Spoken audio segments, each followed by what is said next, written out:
तो आगे बढ़ते अगली खबर बता दें, जहां गेहूं खरीदे के लिए आधार कार्ड अब जरूरी होगा। तो नया नियम लागू होते ही फर्जी किसान सामने आए। गेहूं खरीदे के लिए जरूरी होगा आधार कार्ड और नया नियम लागू होते ही फर्जी किसान सामने आए हैं। 4 लाख से अधिक फर्जी किसान सामने आए। 72,000 लोगों ने फर्जी रजिस्ट्रेशन कराया है। अशोकनगर में फर्जी किसान का मामला सामने आया है और मामला सामने आने के बाद किसानों का वेरिफिकेशन होगा। तो गेहूं खरीदे के लिए आधार कार्ड जरूरी होगा और इस नियम के लागू होते ही कई फर्जी किसान सामने आए हैं।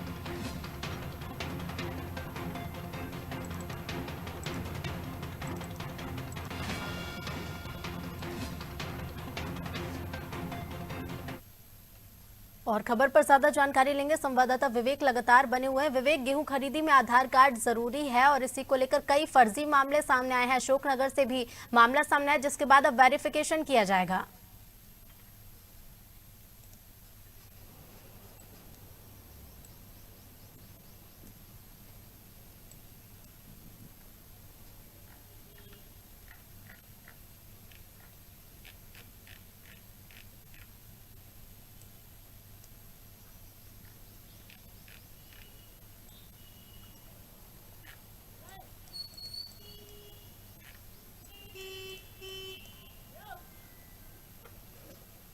देखिए, हाल ही में फसल बीमा योजना के तहत जो राज्य सरकार ने किसानों को भुगतान किया था, उसमें गड़बड़ियां सामने आई थी। किसानों के खाते में भुगतान जो होना था वो कंपनियों के द्वारा वो नहीं पहुंचा है। ऐसे में अब सरकार ने जो अभी किसानों की जो तरफ से फसल खरीदी होनी है, गेहूं की समर्थन मूल्य पे खरीदी होनी है, उसको लेकर वेरिफिकेशन कराया जा रहा है और करीब 8 लाख से अधिक किसानों ने वेरिफिकेशन किया है और पिछले साल की तुलना में 4.5 लाख से अधिक किसान जो है वो इस बार रजिस्टर्ड नहीं हुए हैं। तो ऐसे में सवाल ये है कि क्या वो किसान फर्जी हैं, क्या उन्होंने रजिस्ट्रेशन नहीं कराया है। और अभी हाल ही में अशोकनगर में एक फर्जी तरीके से रजिस्ट्रेशन का मामला सामने आया है। इसके बाद अब जो कृषि विभाग है उसने तय किया है कि पूरे प्रदेश भर में किसानों का वेरिफिकेशन किया जाएगा।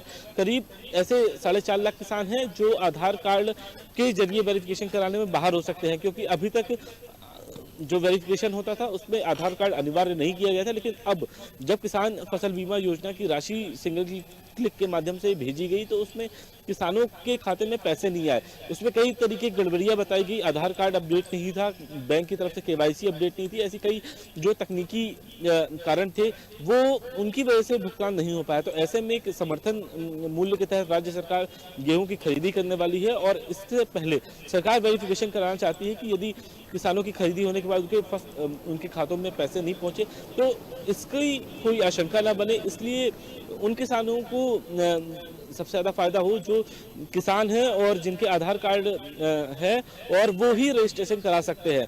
अभी एक जो अनुमान ये है कि कई किसान जो है वो मंदिर और संस्था और कई ऐसे जो ट्रस्ट हैं उसकी ज़मीनों पर खेती कर रहे हैं और उन्हीं का जो है वो दस्तावेज लगाते हैं, तो उनका उससे फ़ायदा मिलता है। लेकिन अब आधार कार्ड अनिवार्य कर दिया है तो ऐसी संस्थाएं भी अब बाहर होने की आसार में है। और महत्वपूर्ण बात यह है कि अशोकनगर में जब FIR हुई है तो उसके अलावा कई ऐसे जिले हैं जहां पे ये आशंका जताई जा रही है। जी बिल्कुल विवेक, देखिए क्योंकि कई ऐसे मामले हो सकते हैं इसके बाद अगर फर्जीवाड़े या फिर इस तरह के मामले सामने आ रहे हैं। आप बने रहिए, आपके पास फिर लौटेंगे। तो कई फर्जी किसान सामने आए और इसके बाद ये फैसला लिया गया है कि किसानों का वेरिफिकेशन किया जाए।